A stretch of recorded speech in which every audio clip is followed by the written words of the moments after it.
Quatre amis étaient bien certainement d'Artagnan, quoique d'Artagnan, en sa qualité de garde, fut bien plus facile à équiper que messieurs les mousquetaires, qui étaient des seigneurs, mais notre cadet de Gascogne était, comme on a pu le voir, d'un caractère prévoyant et presque avare, et avec cela, expliquer les contraires, glorieux presque à rendre des points à Porthos. À cette préoccupation de sa vanité, d'Artagnan joignait en ce moment une inquiétude moins égoïste. Quelques informations qu'il eût pu prendre sur Madame Bonacieux, il ne lui en était venu aucune nouvelle. M. de Tréville en avait parlé à la reine ignorait où était la jeune mercière et avait promis de la faire chercher. Mais cette promesse était bien vague et ne rassurait guère d'Artagnan. Athos ne sortait pas de sa chambre, il était résolu à ne pas risquer une enjambée pour s'équiper. Il nous reste 15 jours, disait-il à ses amis, eh bien, si au bout de ces 15 jours je n'ai rien trouvé, ou plutôt si rien n'est venu me trouver, comme je suis trop bon catholique pour me casser la tête d'un coup de pistolet, je chercherai une bonne querelle à 4 gardes de son éminence ou à 8 Anglais, et je me battrai jusqu'à ce qu'il y en ait un qui me tue, ce qui, sur la quantité, ne peut manquer de m'arriver. On dira alors que je suis mort pour le roi, de sorte que j'aurai fait mon service sans avoir eu besoin de m'équiper. Porthos continuait à se promener, les mains derrière le dos, en hochant la tête de haut en bas et disant « Je poursuivrai mon idée ». Aramis, soucieux et mal frisé, ne disait rien. On peut voir par ces détails désastreux que la désolation régnait dans la communauté. Les laquais, de leur côté, comme les coursiers d'Hippolyte, partageaient la triste peine de leur maître. Mousqueton faisait des provisions de croûte, Bazin, qui avait toujours donné dans la dévotion, ne quittait plus les églises, Planchet regardait voler les mouches, et Grimaud, que la détresse générale ne pouvait déterminer à rompre le silence imposé par son maître, poussait des soupirs à attendrir des pierres.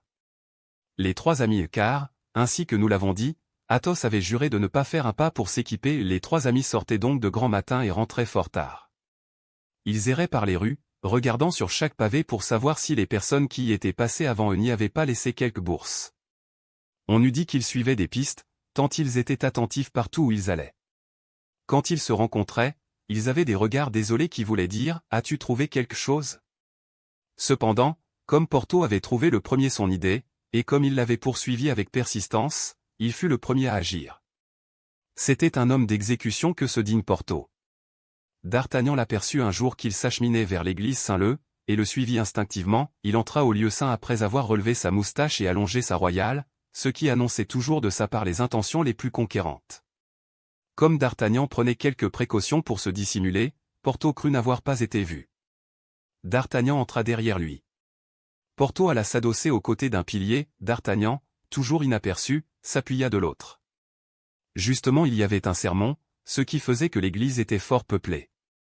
Porthos profita de la circonstance pour lorgner les femmes. Grâce aux bons soins de Mousqueton, l'extérieur était loin d'annoncer la détresse de l'intérieur, son feutre était bien un peu râpé, sa plume était bien un peu déteinte, ses broderies étaient bien un peu ternies, ses dentelles étaient bien éraillées, mais dans la demi-teinte toutes ces bagatelles disparaissaient, et Porthos était toujours le beau Porthos. D'Artagnan remarqua, sur le banc le plus rapproché du pilier où Porthos et lui étaient adossés, une espèce de beauté mûre, un peu jaune, un peu sèche, mais raide et hautaine sous ses coiffes noires. Les yeux de Porthos s'abaissaient furtivement sur cette dame, puis papillonnaient au loin dans la nef. De son côté, la dame, qui de temps en temps rougissait, lançait avec la rapidité de l'éclair un coup d'œil sur le volage Porthos, et aussitôt les yeux de Porthos de papillonner avec fureur. Il était clair que c'était un manège qui piquait au vif la dame aux coiffes noires, car elle se mordait les lèvres jusqu'au sang, se grattait le bout du nez, et se démenait désespérément sur son siège. Ce que voyant, Porthos retroussa de nouveau sa moustache, allongea une seconde fois sa royale, et se mit à faire des signaux à une belle dame qui était près du cœur, et qui non seulement était une belle dame, mais encore une grande dame sans doute, car elle avait derrière elle un négrillon qui avait apporté le coussin sur lequel elle était agenouillée, et une suivante qui tenait le sac armorié dans lequel on renfermait le livre où elle lisait sa messe. La dame aux coiffes noires suivit à travers tous ses détours le regard de Porthos, et reconnut qu'il s'arrêtait sur la dame au coussin de velours, au négrillon et à la suivante. Pendant ce temps, Porthos jouait serré, c'étaient des clignements d'yeux, des doigts posés sur les lèvres, de petits sourires assassins qui réellement assassinaient la belle dédaignée. Aussi poussa-t-elle, en forme de mea culpa et en se frappant la poitrine, un hum. Tellement vigoureux que tout le monde, même la dame au coussin rouge, se retourna de son côté. Porthos tint bon, pourtant il avait bien compris, mais il fit le sourd. La dame au coussin rouge fit un grand effet, car elle était fort belle, sur la dame aux coiffes noires, qui vit en elle une rivale véritablement à craindre, un grand effet sur Porthos, qui la trouva plus jolie que la dame aux coiffes noires, un grand effet sur d'Artagnan, qui reconnut la dame de Meung, de Calais et de Douvres, que son persécuteur, l'homme à la cicatrice, avait salué du nom de Milady. D'Artagnan, sans perdre de vue la dame au coussin rouge, continua de suivre le manège de Porthos, qui l'amusait fort. Il crut deviner que la dame aux coiffes noires était la procureuse de la rue aux Ours, d'autant mieux que l'église Saint-Leu n'était pas très éloignée de la dite rue.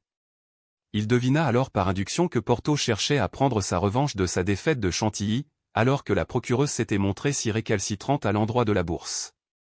Mais, au milieu de tout cela, D'Artagnan remarqua aussi que pas une figure ne correspondait aux galanteries de Porthos.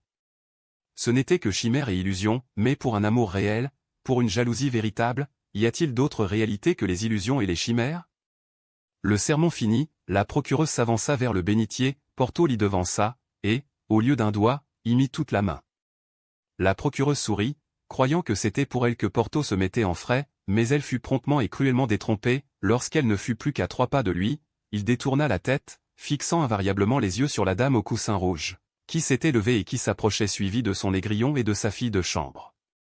Lorsque la dame au coussin rouge fut près de Porthos, Porthos tira sa main toute ruisselante du bénitier, la belle dévote toucha de sa main effilée la grosse main de Porthos, fit en souriant le signe de la croix et sortit de l'église.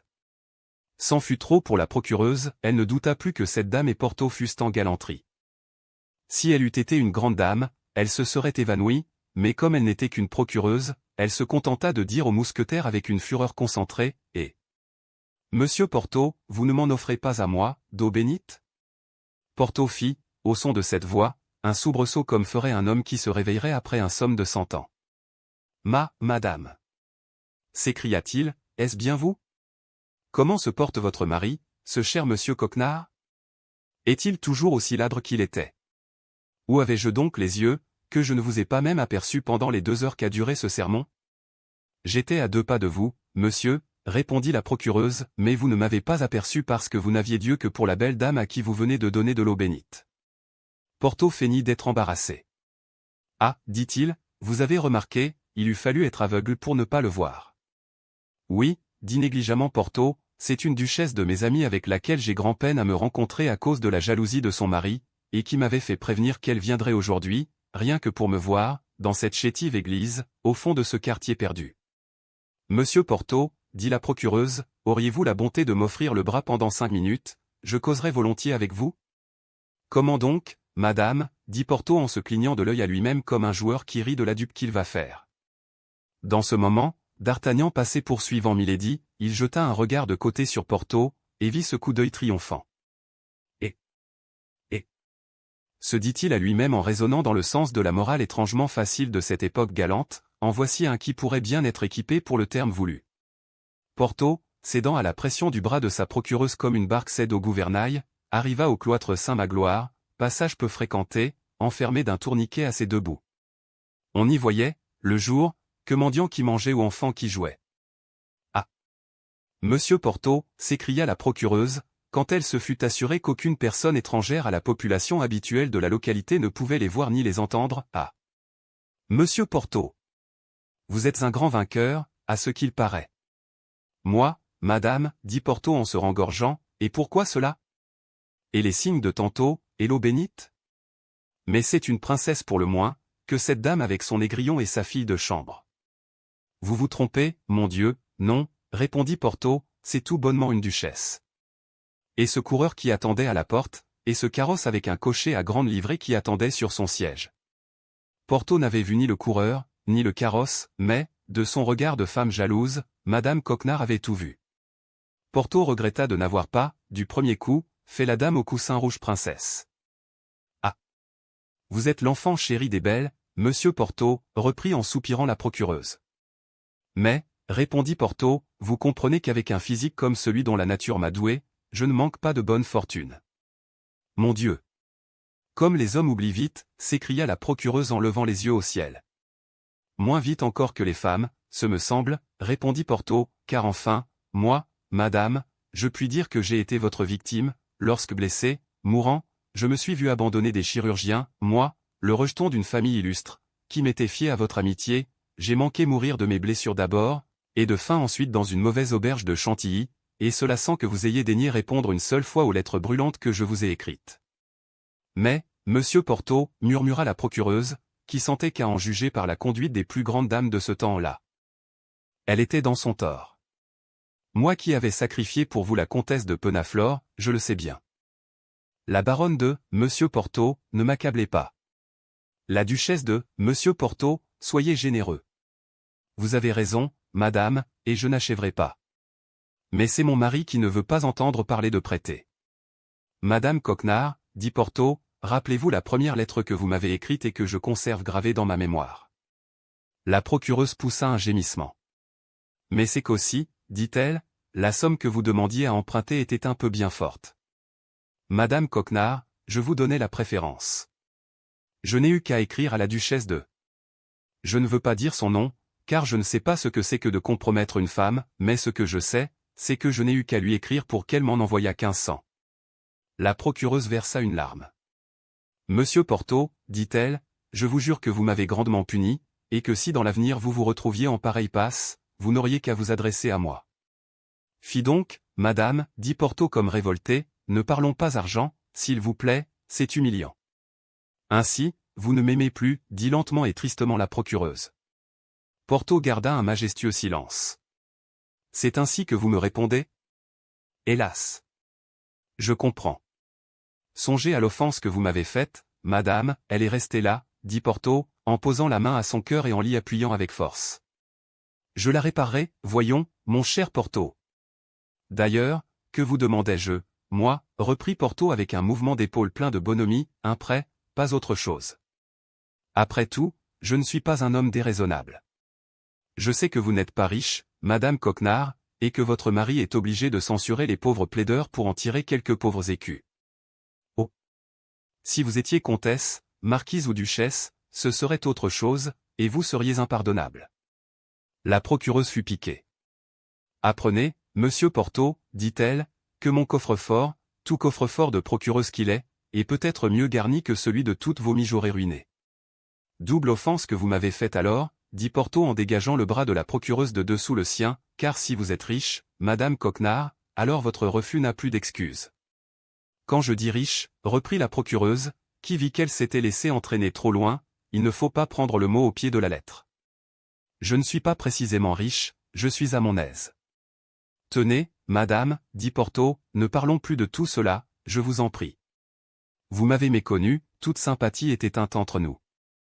Ingrat que vous êtes. Ah. Je vous conseille de vous plaindre, dit Porto. Allez donc avec votre belle duchesse. Je ne vous retiens plus. Et elle n'est déjà point si décharnée, que je crois. Voyons, monsieur Porto, encore une fois, c'est la dernière, m'aimez-vous encore? Hélas. Madame, dit Porto du ton le plus mélancolique qu'il put prendre, quand nous allons entrer en campagne, dans une campagne où mes pressentiments me disent que je serai tué, oh. Ne dites pas de pareilles choses, s'écria la procureuse en éclatant en sanglots. Quelque chose me le dit, continua Porto en mélancolisant de plus en plus. Dites plutôt que vous avez un nouvel amour. Non pas, je vous parle franc. Nul objet nouveau ne me touche, et même je sens là, au fond de mon cœur, quelque chose qui parle pour vous. Mais, dans 15 jours, comme vous le savez ou comme vous ne le savez pas, cette fatale campagne s'ouvre, je vais être affreusement préoccupé de mon équipement. Puis je vais faire un voyage dans ma famille, au fond de la Bretagne, pour réaliser la somme nécessaire à mon départ. Porto remarqua un dernier combat entre l'amour et l'avarice. Et comme, continua-t-il, la duchesse que vous venez de voir à l'église à ces terres près des miennes, nous ferons le voyage ensemble. Les voyages, vous le savez, paraissent beaucoup moins longs quand on les fait à deux. Vous n'avez donc point d'amis à Paris, monsieur Porto, dit la procureuse. J'ai cru en avoir, dit Porto en prenant son air mélancolique, mais j'ai bien vu que je me trompais. Vous en avez, monsieur Porto, vous en avez, reprit la procureuse dans un transport qui la surprit elle-même, revenez demain à la maison. Vous êtes le fils de ma tante, mon cousin par conséquent, vous venez de Noyon en Picardie, vous avez plusieurs procès à Paris, et pas de procureur. Retiendrez-vous bien tout cela? Parfaitement, madame. Venez à l'heure du dîner. Fort bien. Et tenez ferme devant mon mari, qui est retors, malgré ses 76 ans. 76 ans. Peste. Le bel âge, reprit Porto. Le grand âge, vous voulez dire, monsieur Porthos. Aussi le pauvre cher homme peut me laisser veuve d'un moment à l'autre, continua la procureuse en jetant un regard significatif à Porthos. Heureusement que, par contrat de mariage, nous nous sommes tout passés au dernier vivant. Tout, dit Porthos. Tout.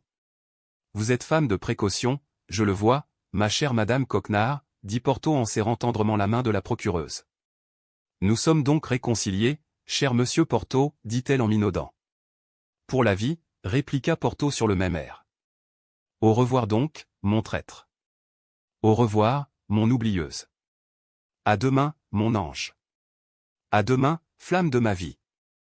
HTML chapitre XXX. Milady d'Artagnan avait suivi Milady sans être.